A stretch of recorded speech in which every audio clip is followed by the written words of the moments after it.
Good evening ladies and gentleman, welcome to your own channel Mother Aspire. और आज हम cover करेंगे 20th of November के current affairs. तो आज का हमारा पहला करंट अफेयर है कि making films is who I am, Tom Cruise gets lifetime achievement Oscar. अच्छा, अब हमें पता होना चाहिए कि टॉम क्रूज कौन है। टॉम क्रूज एक हॉलीवुड एक्टर है जिन्होंने अराउंड 40 ईयर्स अपनी काम किया है हॉलीवुड में। तो इन्हीं 40 ईयर्स के इनके करियर होने के चलते इन जो ऑस्कर वाले हैं, जो ऑस्कर जो है उन्होंने इनको लाइफ टाइम अचीवमेंट अवार्ड दिया है, जो कि एक ऑस्कर है, ऑस्कर अवार्ड दिया है जो कि लाइफ टाइम अचीवमेंट अवार्ड है। ठीक है, तो ये हमको ये पता होना चाहिए कि इनको ऑनररी ऑस्कर अवार्ड दिया गया due to his given work opportunities in the cinema, in the Hollywood cinema. So and it was all about around 40 years. So this was the main thing. And the इसके अलावा अगर हम बात करें तो Los Angeles में इनको ये अवार्ड दिया गया। ठीक है, तो ये थी हमारी आज की फर्स्ट न्यूज़। अब हम चलेंगे अपनी सेकंड न्यूज़ पे। आज की सेकंड न्यूज़ क्या है? 16 finance commission submits its report for 2026 to 2031 to president Droupadi Murmu. अच्छा, और सबसे पहले हमें फाइनेंस कमीशन का मतलब पता होना चाहिए। आर्टिकल 280 में आता है फाइनेंस कमीशन। जो आर्टिकल 280 है उसमें आता है फाइनेंस कमीशन। अब ये जो फाइनेंस कमीशन है ये क्या है? फाइनेंस कमीशन है कॉन्स्टिट्यूशनल बॉडी है। ठीक है, और ये जो फाइनेंस कमीशन है ये कॉन्स्टिट्यूशन बॉडी है। और कौन से आर्टिकल में आता है? आर्टिकल 280 में आता है। हम इसी से पता लग जाना चाहिए कि आर्टिकल 280 में आता है तो ये कॉन्स्टिट्यूशनल बॉडी है, तो ये फाइनेंस कमीशन है। ठीक है, अब फाइनेंस कमीशन का काम क्या है? फाइनेंस कमीशन का काम है कि टैक्स का डिवीजन करना। अब टैक्स का डिवीजन कैसे होता है? टैक्स का डिवीजन होता है दो तरीके से। पहला होता है कि वो सेंट्रल गवर्नमेंट को दिया जाएगा और दूसरा होता है वो स्टेट गवर्नमेंट को दिया जाएगा। तो ये जो तरीका है ना कि किस तरीके से दिया जाएगा टैक्स का, ये जो सबमिट होएगा टैक्स, किस तरीके से डिवीजन होगा टैक्स का, सेंट्रल गवर्नमेंट को कितना जाएगा, स्टेट गवर्नमेंट को कितना जाएगा, इसी को हम बोलते हैं फाइनेंस कमीशन। ठीक है, तो अब 16th फाइनेंस कमीशन आने वाली है जो कि होगी 2026 टू 2031 के लिए। तो ये जो जो एक फाइनेंस कमीशन है हर 5 साल के बाद आती है। तो ये जो अब 16th फाइनेंस कमीशन आने वाली है 2026 टू 2031 के लिए, इसकी रिपोर्ट तैयार होगी और ये गवर्नमेंट और ये द्रौपदी मुर्मू जी को दे दी गई है। ठीक है, तो उसके बाद हमें इसमें मेन चीज़ ये पता होनी चाहिए कि इसका चेयरमैन कौन है, फाइनेंस कमीशन का चेयरमैन कौन है। तो फाइनेंस कमीशन के चेयरमैन का नाम है डॉक्टर अरविंद पननगड़िया। जो डॉक्टर अरविंद पननगड़िया हैं ये हैं 16th फाइनेंस कमीशन के चेयरमैन। ठीक है, ये थी एक इंपॉर्टेंट न्यूज़। अब हम चलेंगे अपनी थर्ड न्यूज़ पे। तो हमारी थर्ड न्यूज़ क्या है? Government of India launches Yuva AI for all, a free national course to help everyone understand artificial intelligence.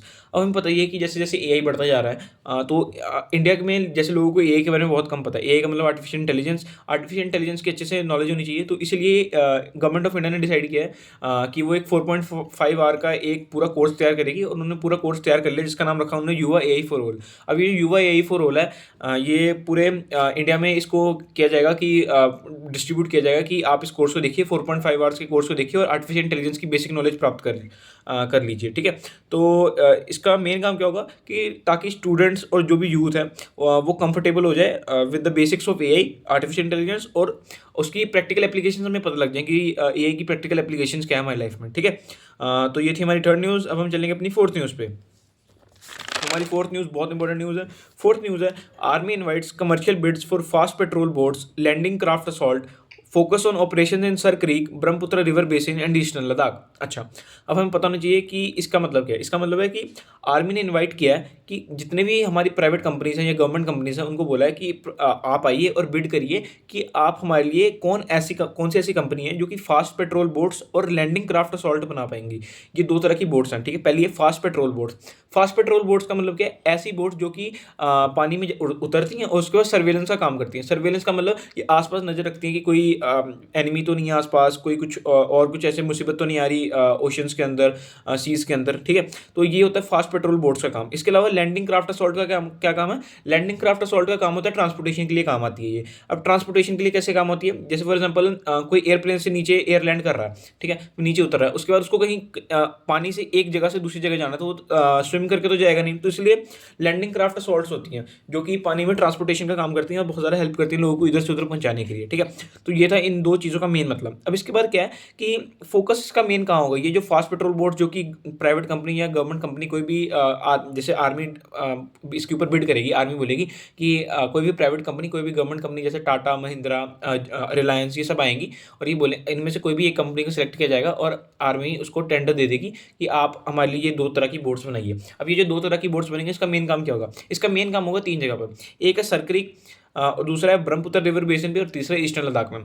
ठीक है, पहले हम बात करेंगे सर क्रीक की। सर की एक नदी टाइप जगह है जो कि गुजरात में है, और गुजरात के जस्ट ऊपर पड़ता है पाकिस्तान। तो गुजरात का ये जो सर क्रीक एरिया है ये बिल्कुल बॉर्डर के पास है, और ये एक सी एरिया है। तो इसमें इंडिया और पाकिस्तान की आपस में ऐसे लड़ाई चलती रहती है कि क्या ये इंडिया का है, क्या ये पाकिस्तान का है। तो यही लड़ाई को रोकने के लिए इंडिया ने क्या किया, इंडिया ने अपने आप को स्ट्रॉन्ग पोजीशन में लेके आने के लिए ये फास्ट पेट्रोल बोट्स और लैंडिंग क्राफ्ट असॉल्ट्स का निर्माण शुरू किया। उन्होंने बोला कि हम जैसे जैसे ये बनाएंगे तो हमें सर क्रीक जो हमारी जगह गुजरात में उसमें इंडिया की पोजीशन बेहतर होगी एज कम्पेयर टू पाकिस्तान।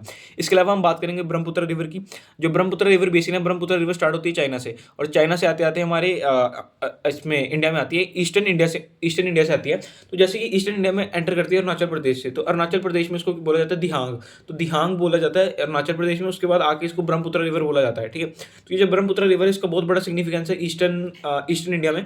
तो इसी सिग्निफिकेंस को बचाने के लिए और इंडिया और चाइना के इंडिया और चाइना की जैसे लड़ाई चलती जा रही है, तो ब्रह्मपुत्र पे जो चाइना है वो एक बड़ा डैम बनाने की India not India world largest dam बनाने की बात कर रहे हैं। तो ये जो वर्ल्ड लार्जेस्ट डैम है इसको ना बनाने दिया जाए, बनाएगा तो वैसे चाइना है ही तो, लेकिन इसके अलावा बहुत सारा पानी जो ब्रह्मपुत्र वाला पानी वो सारा चाइना ना रोक ले। तो इसीलिए इंडिया ये सब बोट्स बना रहा है ताकि उनकी हेल्प हो सके, उनकी पोजीशन अच्छी हो सके ब्रह्मपुत्र बेसिन में भी। ठीक है, इसके अलावा बात करें हम ईस्टर्न लद्दाख की, जैसे जो लद्दाख का जो ईस्टर्न साइड है वो भी चाइना से घिरता है। तो जैसे चाइना से जो भी चीज़ हमारा बॉर्डर टच करता है तो वहाँ से हमें खतरा रहता ही रहता है, क्योंकि इंडिया और चाइना के बॉर्डर डिस्प्यूट्स चलते रहते हैं। जैसे गलवान वैली इशू हुआ था, वो भी बॉर्डर डिस्प्यूट इशू था, जिसमें बहुत सारी इंडियन आर्मी के सोल्जर्स की डेथ हुई थी, इसके साथ साथ चाइनीज आर्मी के सोल्जर्स की भी डेथ हुई थी। तो ये बॉर्डर डिस्प्यूट इंडिया चाइना के बहुत चलते रहते हैं। वैसे ही एक सर क्रीक वाला रीजन जो कि इंडिया पाकिस्तान का बॉर्डर डिस्प्यूट को शेयर करता है, वो वैसे बॉर्डर डिस्प्यूट नहीं, क्योंकि वो एक सी एरिया है, वहाँ पे एक रिवर टाइप एरिया है, तो रिवर डिस्प्यूट बोल सकते हैं। ठीक है, तो ये था हमारा आज की फोर्थ न्यूज़। अब हम चलेंगे अपनी फिफ्थ न्यूज़ पे। तो आज की फिफ्थ न्यूज़ है कि UNSC approves Trump's plan for the future of Gaza. अब यूएनएससी का मतलब क्या होता है? यूएनएससी का मतलब होता है यूनाइटेड नेशन सिक्योरिटी काउंसिल। तो यूनाइटेड नेशन सिक्योरिटी काउंसिल का जो ग्रुप है उसने अप्रूव कर दिया कि जो ट्रम्प का प्लान था for the future of Gaza. अब हमें पता है जैसे गाजा पैलेस्तीन, हमें पता है गाजा जो जगह है वो पैलेस्तीन में आती है, और इस पर इसराइल ने जैसे पैलेस्तीन और इसराइल की लड़ाई हुई थी तो इसराइल ने बहुत ज़्यादा हमला कर दिया था। अराउंड 65,000 पीपल को वहाँ पर ख़त्म कर दिया गया था इसराइल के द्वारा। तो अब इसराइल इतना मतलब इतना क्या बोल सकता हूँ उसको, कितना खतरनाक और कितना निर्दयहीन काम किया। वहाँ पर इतने सारे लोगों की डेथ हो गई, अराउंड 65,000 लोगों की डेथ हो गई। पूरा गाज़ा तबाह हो गया था जिसके कारण पूरा गाज़ा तबाह हो गया। तो डोनाल्ड ट्रंप है, उन्होंने सोचा कि एक पीस प्लान लेके आया जाए ताकि गाज़ा को फिर से फ्यूचर यूज़ के लिए हेल्प की जाए, जिसमें गाज़ा की हेल्प हो सके, गाज़ा फिर से नया बन सके, फ्यूचरिस्टिक गाज़ा बन सके। ठीक है, तो उसमें मेन चीज़ क्या थी कि तीन चीज़ें इसमें मेन बताएगी। पहली थी कि इमीडिएट सीज फायर होगा। इमीडिएट सीज फायर का मतलब कि इसराइल जितनी भी सीज फायर का मेनली मतलब होता है कि दोनों कंट्रीज आपस में एक दूसरे को गोलियां नहीं चलाएंगी, उनकी लड़ाई नहीं होगी और लड़ाई को रोक दिया जाएगा। ये सब पहली चीज़ थी, इमीडिएट सीज फायर होगा। दूसरी चीज़ थी कि हॉस्टेजेस, ये भी पहली चीज़ में आता है कि जो हॉस्टेज जितने इसराइल के लोग पैलेस्तीन ने बंदी बनाए हुए थे और जितने पैलेस्तीन के लोग इसराइल ने बंदी बनाए हुए थे उनको छोड़ दिया जाएगा और अपनी अपनी कंट्री भेज दिया जाएगा। इसके अलावा ह्यूमैनिटेरियन रिलीफ दिया जाएगा। ह्यूमैनिटेरियन रिलीफ का मतलब है इसमें मेन बात ये थी कि बहुत सारी कंट्रीज मिलके अपने अपने सोल्जर्स को भेजेंगे गाजा में, जिसमें वो प्रोटेक्शन कर सके वहाँ के लोगों की जो बच गए हैं, वहाँ के लोग जो बच गए उनकी प्रोटेक्शन कर सके, ताकि साथ में उनको खाना वगैरह भी दिया जाएगा। प्रोटेक्शन ह्यूमैनिटेरियन रिलीफ में खाना और बचाना ये सभी आ जाए, प्रोटेक्शन और फूड रिलेटेड चीज़ें आ जाती हैं। ठीक है, इसके अलावा उन्होंने बोला कि डीमिलिटराइजेशन और इंटरनल सिक्योरिटी की डिप्लॉयमेंट की जाएगी।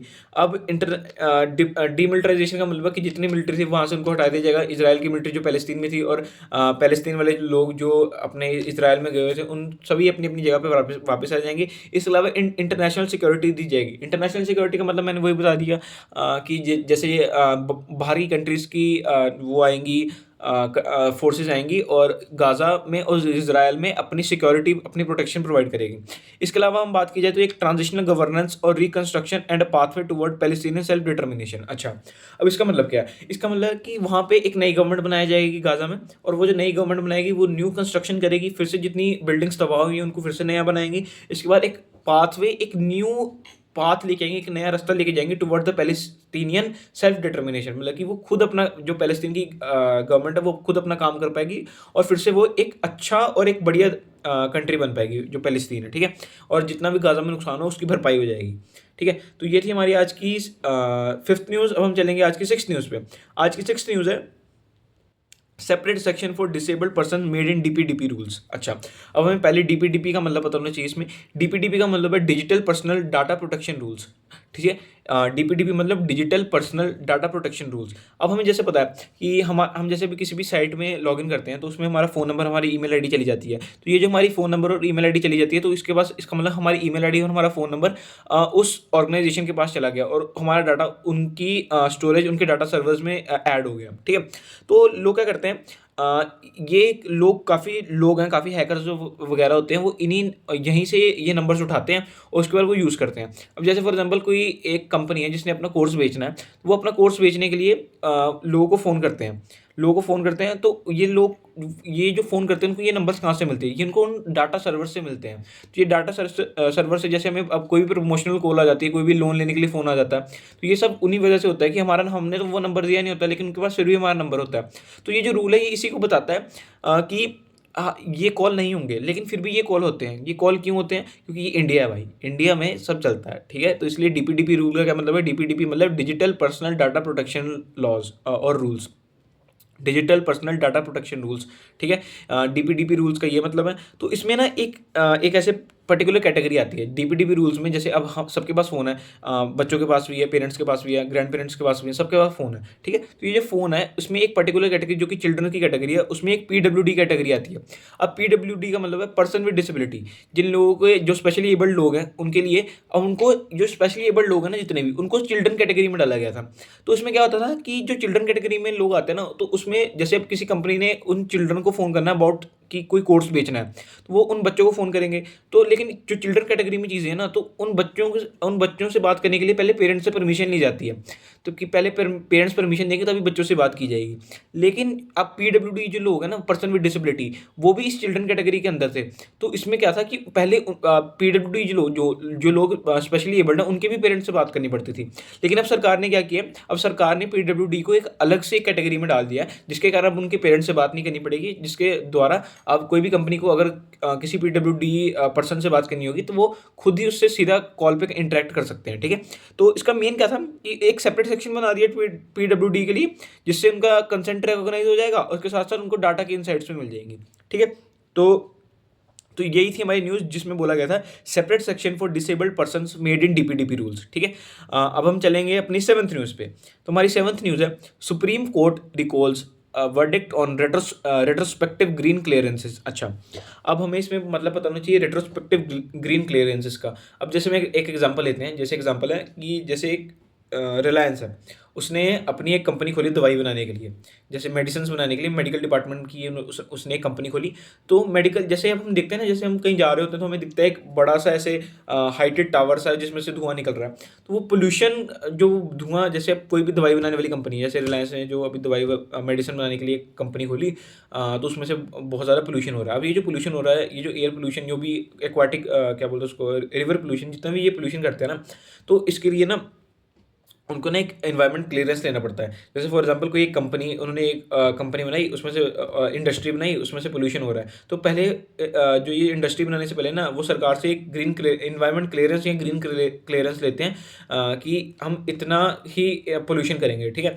लेकिन अब पीछे रिसेंट ईयर्स में डाटा ऐसा आया कि जिसमें लोगों ने कंपनी बना ली और एनवायरनमेंट क्लियरेंस तो लिया ही नहीं था। तो अब सरकार ने क्या किया, सुप्रीम कोर्ट ने बोला कि जितनी भी ऐसी कंट्रीज़ हैं, जितनी भी ऐसी इंडस्ट्रीज़ हैं, तो जिन्होंने ग्रीन क्लियरेंस नहीं दिया, उनको बैन कर दिया जाए, उनको कैंसिल कर दिया जाए। अब वो आगे इंडस्ट्रीज काम नहीं कर पाएंगी। लेकिन इसी के 2-3 महीने बाद एक और नया सुप्रीम कोर्ट ने बोला, एक और नया चीज़ बोली कि अब जिन लोगों की इंडस्ट्रीज बन चुकी हैं उनको बने रहने दो। हम बाद में फिर से कोई, जैसे अब किसी ने इंडस्ट्री बना ली है, तो उसकी इंडस्ट्री बने रहने दो। इन्वायरमेंट क्लियरेंस उसको देना पड़ेगा, लेकिन उसके साथ साथ इन्वायरमेंट क्लियरेंस उसको दे दिया जाएगा, लेकिन उसके साथ साथ थोड़ा फाइन देना पड़ेगा। तो इससे पता चलती है डिप्लोमेसी। अब डिप्लोमेसी क्या है कि पहले सरकार ने, पहले सुप्रीम कोर्ट ने बोला कि हम ये कर देंगे कि हम इन्वायरमेंट क्लियरेंस दे दे, आपको नहीं देंगे, आपको अपनी इंडस्ट्री बंद करनी पड़ेगी। लेकिन 2-3 महीने बाद उन्होंने बोल दिया, लोगों ने प्रोटेस्ट किया, उन्होंने बोल दिया क्या हम आपको, जिनकी इंडस्ट्रीज बन चुकी हैं और बन रही हैं, काम चल रहा है, जिनके पास इन्वायरमेंट क्लियरेंस नहीं है, हम उनको इन्वायरमेंट क्लियरेंस दे देंगे। साथ ही साथ हाँ, हम उनको इन्वायरमेंट क्लियरेंस तो दे देंगे, लेकिन उनको कुछ फाइन देना पड़ेगा। अब इसमें लोग सोचेंगे कि सर ये तो सुप्रीम कोर्ट ने कितना गलत किया, लेकिन अब अगर अगर अच्छे से सोचा जाए, अगर डीप एनालिसिस किया जाए, तो क्या जो इन्वायरमेंट क्या बोलते हैं उसको, जो उस इंडस्ट्री में लोग काम कर रहे हैं, उनकी एम्प्लॉयमेंट में सवाल नहीं आएगा। अब जैसे अगर कोई ऐसी अब सुप्रीम कोर्ट चाहती तो इन सभी इंडस्ट्रीज को बैन कर सकती थी, जिससे हमारा एयर पोल्यूशन का कितना फ़ायदा होता कि एयर पोल्यूशन बचता। लेकिन अगर इसमें डीप एनालिसिस की जाए, इसमें पता लगता है कि वहाँ पर जो लोग काम कर रहे थे उनकी इनकी एम्प्लॉयमेंट भी तो चली जाती, फिर जितने लोगों की एम्प्लॉयमेंट जाती फिर वो लोग क्या करते हैं। तो इसलिए जो सुप्रीम कोर्ट थी उसने ये किया, उसने इंडस्ट्रीज़ को बोला कि जिनकी इंडस्ट्रीज़ बन चुकी हैं आप बनी रहने दीजिए, आपको हम इन्वायरमेंट क्लियरेंस दे देंगे, और यही जो इन्वायरमेंट क्लियरेंस दे देंगे इसके साथ साथ आपको थोड़ा सा बस फाइन देना पड़ेगा।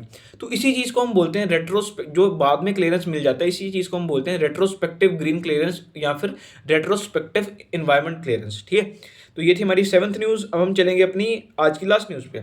आज की लास्ट न्यूज़ है over 100 Indian universities make it to QS sustainability ranking. अब इसमें क्यूएस का क्या मतलब है? लंदन, जो कि यूके में है, लंदन की एक ऑर्गेनाइजेशन है जिसका नाम है quack Corelli Symonds. Quack Corelli जो साइमंड्स है उसने एक नई रिपोर्ट दी। उसमें क्या था? World university rankings for sustainability 2026। अब ये जो वर्ल्ड यूनिवर्सिटी रैंकिंग थी, सस्टेनेबिलिटी मतलब इन्वायरमेंट प्रोटेक्शन, ताकि जो कि हम इन्वायरमेंट के ऊपर ऐसे कॉलेजेस काम कर रहे हैं उसमें कौन कौन आता है। तो ये जो एक क्यूएस थी, क्यूएस मतलब क्वैक कोरेली साइमंड, जो कि एक लंदन बेस्ड ऑर्गेनाइजेशन है, उसने ये रिपोर्ट दी है, जो कि थी रिपोर्ट का नाम था world university rankings for sustainability 2026। अच्छा, तो इसमें एक छोटा सा होमवर्क आपको दिया जाएगा। होमवर्क ये है कि आपको ढूंढना कि कौन सी कंट्री ने टॉप किया है। ठीक है, जिस कंट्री ने टॉप किया है वो एक स्वीडन की कंपनी नहीं, एक यूनिवर्सिटी है जिसने टॉप किया है। ठीक है, तो इसमें अगर हम इंडिया की बात की जाए तो इंडिया की अराउंड 103 यूनिवर्सिटीज ऐसी हैं जिनका नाम इस रिपोर्ट में आया गया। ये जो क्वैक कोरेली साइमंड्स की रिपोर्ट थी, जो सस्टेनेबिलिटी मतलब एनवायरनमेंट को बचाने के लिए जो यूनिवर्सिटीज़ काम कर रही हैं, तो उसमें सबसे टॉप पर है आईआईटी दिल्ली, जिसका रैंक है 93rd। ठीक है, तो इसके अलावा अगर हम बात करें जाए तो सबसे ज़्यादा कॉलेजेस कौन सी कंट्री के हैं? सबसे ज़्यादा कॉलेजेस है इसमें यूएसए के, उसके बाद चाइना के और उसके बाद यूके के। तो मतलब सबसे ज़्यादा यूके के बाद इंडिया आता है। ठीक है, सबसे ज़्यादा कौन सी कंट्री के थे? सबसे ज़्यादा कंट्री के थे यूएसए, फिर चाइना, फिर यूके और लास्ट में थे इंडिया। ये जो 4 कंट्रीज है इसके सबसे ज़्यादा कॉलेजेस थे। ये जो क्वैक कोरेली साइमंड्स ने जो अभी ये रैंकिंग निकाली है जिसका नाम है world university rankings for sustainability 2026। ठीक है, तो ये थी हमारी आज की लास्ट न्यूज़। अब हम चलेंगे एक और होमवर्क पे। आज का हमारे होमवर्क है कि in which city was the Asian archery championship 2025 held, जिसके 4 ऑप्शन है: A New Delhi, B Bangkok, C Colombo या डी ढाका। आप अपना जवाब कमेंट सेक्शन में जरूर दीजिएगा। मिलते हैं नेक्स्ट वीडियो में। Thank you.